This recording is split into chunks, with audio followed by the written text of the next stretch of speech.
Today, I'm going to show you the 10 things you need to groom your own dog from home. First on the list are grooming scissors. You're going to want several different kinds. So I like these ones from Pupwell.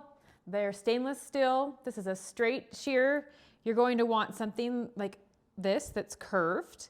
And then I also have these thinning shears that are nice for blending. You don't want any of those blunt cuts left on your dog's face. You want it to be nice and blended.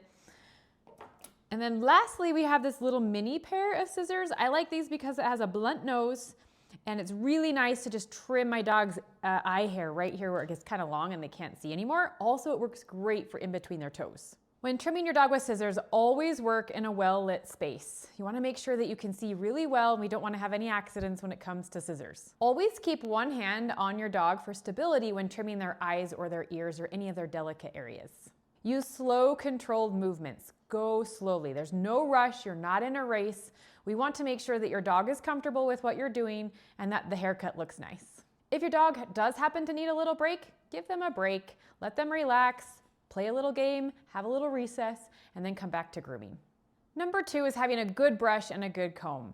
So you want to make sure that whatever breed of dog you have, that you get the right brush for their coat. At my house, I have doodles. So my tools that I use are a slicker brush and a metal comb. This way I can line brush my dog. What that means is I'm going to start at the bottom of my dog's leg. I'm going to create a line with this metal comb, and then I'm going to brush that hair with this slicker brush. That way I'm getting down to the skin. I'm just brushing one little section of hair at a time, and I'm going to work my way up that leg. And then I can do the same thing for all 4 legs and then the body as well. I'll start at the back near the tail, and I'll line brush all the way forward to the front of my dog. That way I'm making sure that I'm getting down to the skin, and I'm using both of these tools to make sure there aren't any mats or tangles of any kind. Along with my brush and comb, I'm using a dematting tool if I happen to come across any little tangles. So this tool you want to be super careful with, but you can comb carefully through that mat that will break it up, and you'll be able to comb that out. While we're talking about combs and brushes, do not forget the fine tooth comb. This one, you guys, I use this every morning. So your dogs might be like mine and get little eye goobers or crusties in the corners of their eyes. This little tool takes them right out in a very simple fashion, and you don't have to have any of your fingers involved. You can just get a paper towel or a tissue and clean that brush off, but this works great and I use it every day. Pupwell is one of my favorite grooming companies for dogs. They have wonderful equipment. You can find a link on our website to purchase their products. Number 3, shampoo and conditioner. So make sure you get a specific formula for your dog's skin. Their skin tends to be a little more sensitive than ours, so I often look for a formula that has oatmeal in it, or it says anti-itch on it. My dogs scratch a lot because they're out in the environment, grasses, pollens, those kinds of things. So finding an anti-itch shampoo can be helpful as well. You'll want to find one that works for your dog's needs. Not every dog needs an anti-itch shampoo, but you'll do want one that's gentle on their skin. I like to look for oatmeal in the formula. That seems to be a more gentle formula. I recommend bathing your dog as needed. If your dog's outside running around a lot or getting dirty on hikes and grand adventures with you, then you'll need to bathe them more often. At my house, my dogs go into a professional groomer every 8 weeks, so I'm usually bathing them once in between that time on an as-needed basis. When bathing your dog, make sure you use lukewarm water, nothing too hot and nothing too cold, and make sure that you rinse thoroughly. A conditioner goes a long way in moisturizing your dog's coat and making it easier to brush. Lather gently but thoroughly. Make sure you remember your dog's paws, tail areas, and under their belly, and then avoid their eyes and ears. Rinse, rinse, rinse. Any leftover product in your dog's coat can irritate their skin, and we don't want that. Number 4 is something you might not have thought about, but it's called the lick mat, and this is a really useful tool when bathing your dog. So I love this one from Pupwell because it has nice deep grooves and it has these little suction cups on the back that work really well. So you slap this on your tub wall or your shower wall or the floor. You can fill it beforehand with a little bit of natural peanut butter, some Greek yogurt, some applesauce, or pumpkin puree. You could even freeze it ahead of time. And then when you put this in the shower, your dog is busy working on something yummy while you're bathing them. It's a win-win for both of you. Licking helps calm dogs down and relaxes them. If your dog is stressed about grooming, you need to use a lick mat. A lick mat will create a positive association with grooming for your dog, making future grooming sessions much easier. A lick mat will also help your dog hold still. Bonus tip, you can use this while your dog is on the grooming table as well. So if you need help getting your dog to hold still, have a second person hold this lick mat for them, or just have them be there feeding intermittent food rewards so that your dog is more likely to be engaged and hold still versus wiggling and trying to get off that table. Number 5 are nail clippers and a Dremel.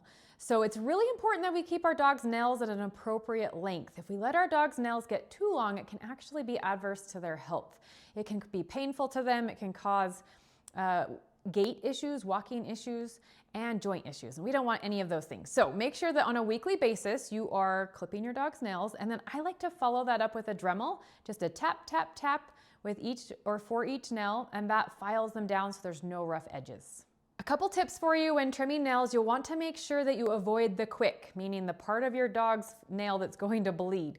So use really good lighting. You can pull out a flashlight if needed to shine it on that nail to see where that quick is. We want to make sure that we don't cut that. For dark nails, I just advise picking one day a week that you want to clip your dog's nails and do that weekly and just trim off a little tiny bit. That way they're not ever getting too long. You're staying up on it and you're not as nervous to cut their quick because you can't see through that black nail. Number 6 on the list, clippers. If you're going to be cutting your own dog's hair, you're going to want to invest in a good pair of quality clippers. I've used this pair of Andes for a long time. They have nice metal interchangeable blades that I use for different lengths of haircuts. And then I also recommend just a small, simple pair of clippers that you can use in between your dog's paw pads. I like to keep the hair on my dog's feet trimmed super short so that when we're out and about, they're not getting burrs or grasses or things stuck in that hair. And I'm making sure when we get home to check those paws to make sure there's nothing stuck in there. But trimming that hair short will prevent a lot of unwanted things from collecting in your dog's feet, making it uncomfortable for them to walk. And then again, these clippers for the hair, you want something that will go super slick and nice through that hair. It's very gentle and not super noisy either because dogs don't really love the sound. So invest in a good pair of clippers if you're going to do your dog's own haircuts. If you're serious about grooming at home, a nice grooming table is a game changer.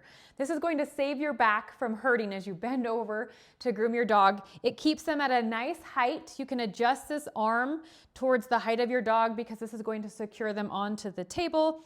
I have different connectors here that will help keep my dog in place, but it gives me a nice place to work and maneuver. I can work on all sides of my dog. And again, it's keeping me upright. I'm not having to bend over as much, which I promise you it saves your back. A few tips for you if you are looking at investing in a grooming table. You want one that has an adjustable arm for different heights of dogs. Also some attachments here to help keep your puppy in place.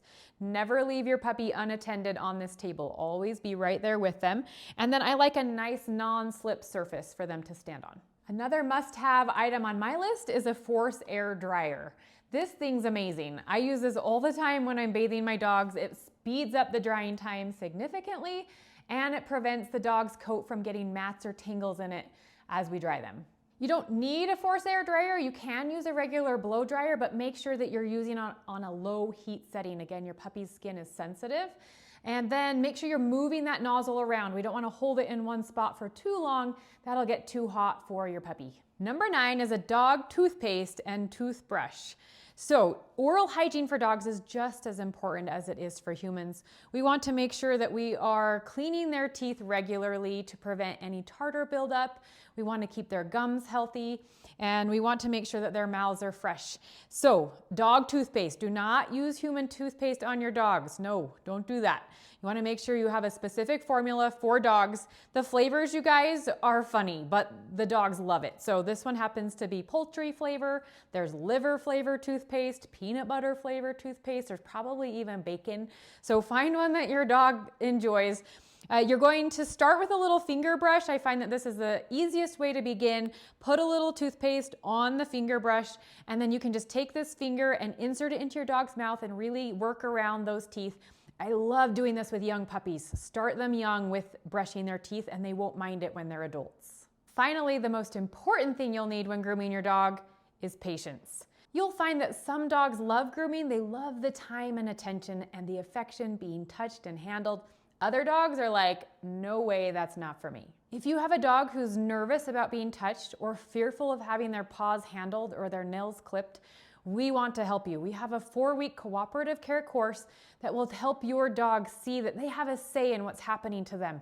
They have a voice, and as we listen to their whispers, they're more likely to enjoy the grooming process. So if you haven't checked that out already, check it out today. Go sign up for our 4-week cooperative care course. Always end grooming sessions on a positive note. So follow it up with that play session, or make sure there's a good food reward at the end so that they learn to associate grooming with really good things. And that's it, 10 things you'll need to groom your own dog from home. Don't forget to like, hit subscribe, and then share with us down below in the comments how grooming's going for you.